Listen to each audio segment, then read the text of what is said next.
Hola chicos, ¿qué tal?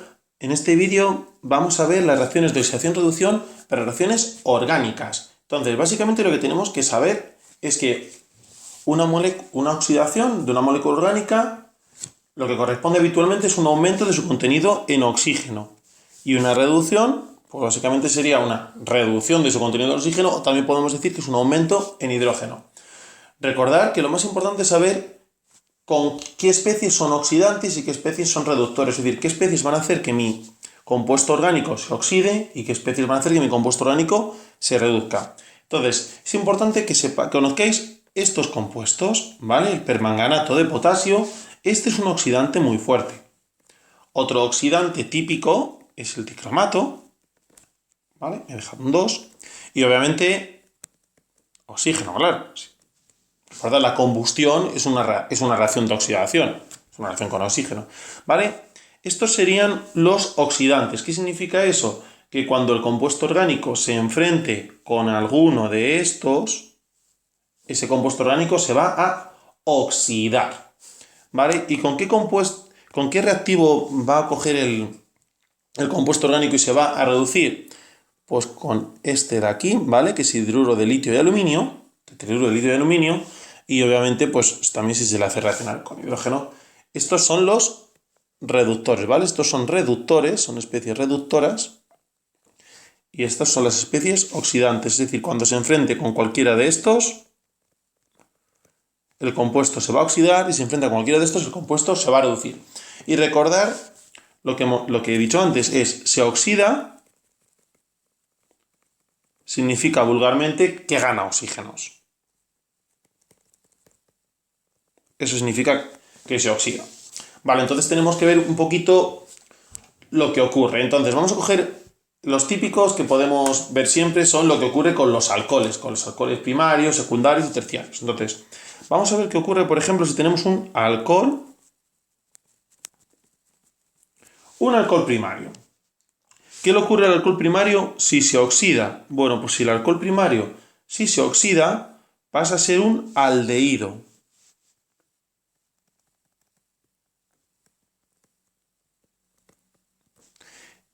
Y si el aldehído se oxida, se convierte en un ácido carboxílico.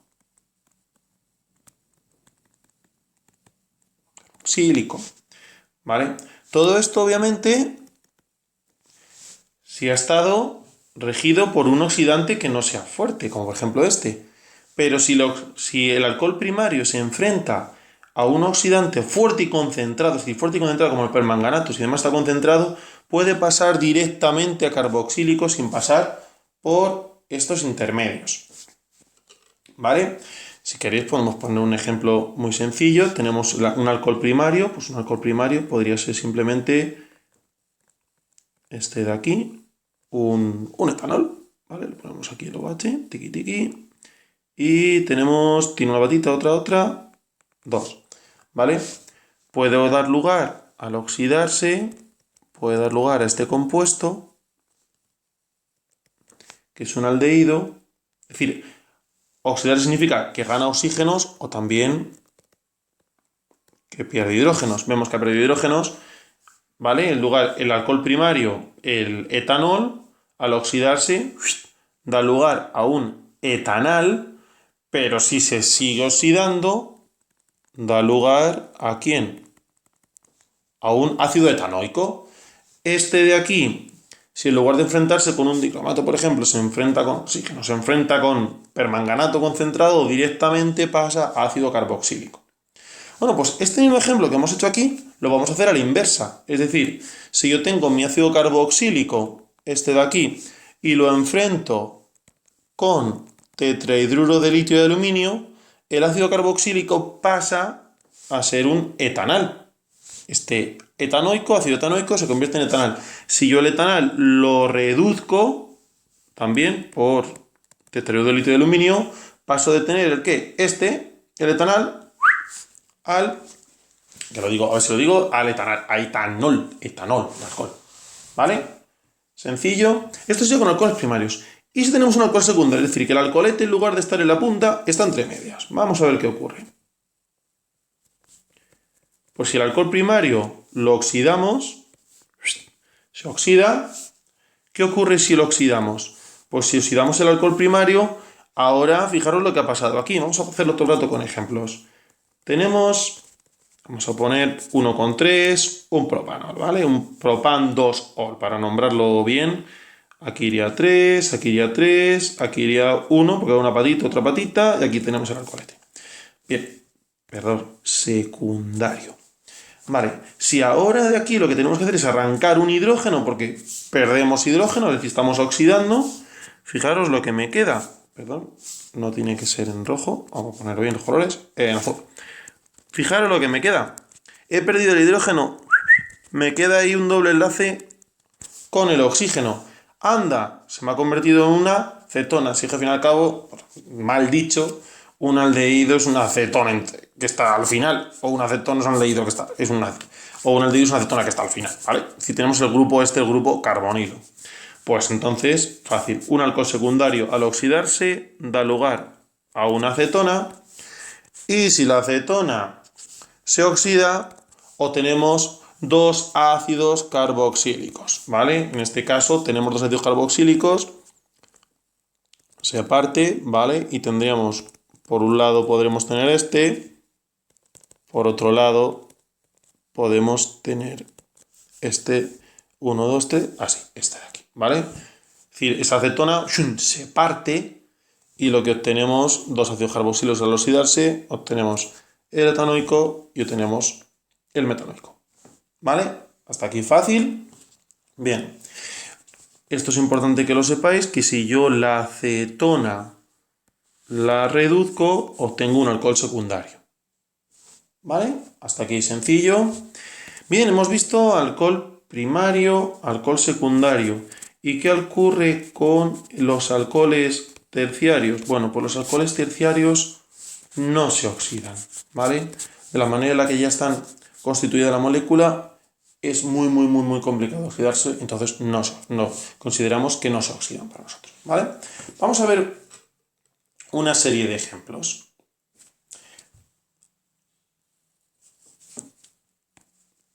Porque claro, todo el rato hemos estado viendo la oxidación y reducción con el grupo carbonilo. Vamos a ver qué ocurre si, por ejemplo, lo que tenemos es pues, un alqueno. Entonces, vamos a ver, por ejemplo, este alqueno.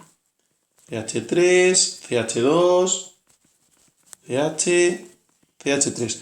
Tiene un 2, 3, 4. Tendríamos el bután 1-eno. Vale, ¿qué le ocurre al bután 1-eno si yo ahora lo tengo en presencia? Pues ya sea de permanganato diluido, ¿vale?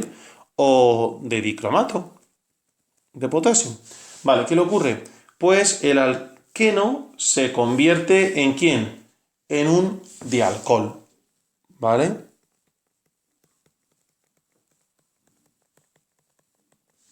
Se convierte en un dialcohol. Este doble enlace se rompe y se añade un grupo alcohol aquí y otro grupo alcohol ahí, ¿vale? Si queremos nombrarlo, pues tiene un 2, 3, 4, sería el sería el bután 1,2 diol. Bután 1,2 diol, ¿vale? Hasta aquí fácil. O 1,2 butanodiol, ¿vale? No tengo mucho más. Pero si ahora, en lugar de darle un permanganato diluido, voy y le meto un permanganato concentrado, es decir, a mi mismo compuesto de antes, al bután 1-eno, le meto ahora permanganato de potasio, pero no diluido, sino concentrado. ¿Qué ocurre? Pues que no me va a dar un alcohol, directamente me va a dar ¿qué? Un ácido carboxílico. Vamos a partir la molécula por aquí. Y fijaros lo que ocurre. Me va a dar dos ácidos, este de aquí, y me va a dar este otro ácido de aquí, ¿vale? Este sería un ácido propanoico y un ácido metanoico. Vamos a ver ahora si tenemos otra vez nuestro mismo compuesto, el bután 1-eno, y ahora le vamos a atacar lo más fuerte posible, es decir, ya no solo es permanganato de potasio concentrado, sino encima es muy concentrado y caliente. ¿Qué va a ocurrir si el permanganato está muy concentrado y caliente? Pues se va a producir la oxidación completa, es decir, ya no solo me va a dar el ácido, este ácido de aquí, sino que además vamos a obtener dióxido de carbono y... Bien, entonces podemos ver la típica escala que habéis tenido que ver en muchos libros de cómo se pasa de uno a otro por oxidación o por reducción. Bueno, pues básicamente serían un alqueno, en este caso, los que tenemos aquí son alquenos, ¿vale? Por oxidación puede convertirse en un alcohol por oxidación puede convertirse en un aldehído o una acetona, por oxidación el aldehído cetona puede dar lugar a un ácido carboxílico y la oxidación del ácido carboxílico da lugar a dióxido de carbono. Esto sería una oxidación y la dirección contraria es la de reducción. ¿Por qué? Básicamente lo que estamos haciendo es aumentar o disminuir el estado de oxidación del carbono en el que está unido. Estamos aumentándolo o disminuyéndolo. Por ejemplo, aquí el número de oxidación que tiene este carbono es 4. Es que tendría 4, ¿vale? Entonces, si lo aumentamos, oxidamos. Si disminuimos el número de oxidación del carbono, estamos reduciendo, ¿vale? Importante que conozcáis, aunque ya muchos lo sabéis, que una combustión completa, ¿qué es? Una oxidación total. Es decir, la combustión de hidrocarburos siempre que nos da CO2 y agua, ¿vale? En este caso, lo que hemos tenido, por ejemplo, aquí, que ha sido la oxidación completa de esta parte de aquí. Este de aquí no se ha oxidado completamente, ¿vale? Vamos a ver otras reacciones importantes. En este caso vamos a ver las típicas reacciones de reducción que suelen caer en EBAU algunas veces, ¿vale? ¿Cuáles son estas reacciones de reducción? Pues si es reducción vamos a usar, ¿vale? Estamos usando el tetrahidruro de litio y aluminio. Entonces, típicas que podemos tener, pues podemos tener este óxido nitrilo de aquí, tenemos un óxido nitrilo, en este caso, perdón, me he equivocado, aquí una O, ¿vale? Y nitrilo y directamente, ¿qué ocurre? Que se reduce. Bueno, pues le metemos, si lo estamos reduciendo por tetrahidruro de aluminio, este óxido nitrilo pasa a dar lugar a ser una amina, ¿vale? Bueno, en este caso es la metanamina, perdón, ¿vale? Entonces es importante saber que los oxidonitrilos se reducen ¿a quién? A aminas. Otro ejemplo típico son los cianonitrilos. No sé, por ejemplo, etanonitrilo, que sería este de aquí, ¿vale? Tenemos aquí nuestro ciano, ¿vale? Nitrilo, y le reducimos. Bueno, pues si se reduce, ¿a qué pasa? Pasa a otra amina. Tenemos nuestros dos carbonos que teníamos antes, ¿vale? Lo que ha ocurrido es que ha ganado hidrógenos. Recordad que reducción es ganancia de hidrógenos, ¿vale? Bueno, pues otro que tenéis que saber ya es siempre los cianonitrilos. Cianonitrilo se reducen a amina. Podemos ver todo el rato que lo que estamos viendo es formación de aminas. Por reducción de un determinado compuestos podemos obtener siempre aminas. Y otro típico ejemplo es que tengamos una amida. Pues, por ejemplo, ya que estamos con dos carbonitos aquí, pues vamos a poner esta amida de aquí. Es una amida aria, ¿vale? Esta amida es un 2, la etanamida. Si yo la etanamida la reduzco, resulta que reducir, pierdo oxígenos. Recordad, reducción, ganancia de hidrógenos o pérdida de oxígenos, ¿vale? Si pierdo este oxígeno, ¡pum! Se me va, gano hidrógenos. ¿Qué me ocurre? Tengo mi carbonito, CH2, me ha pasado a ¿qué? A ser una amina. De una etanamida paso a tener el que una etanamina, ¿vale? Entonces, es importante que sepáis que una amida, por reducción, se convierte en una mina, bueno, en este caso es una mina primaria, bueno, igual que todas las demás que hemos visto, ¿vale? Pues básicamente estas serían las reacciones de oxidación-reducción más o menos comunes que suelen caer en los exámenes de EBAU de química. Entonces es muy importante que recordéis los compuestos oxidantes y reductores.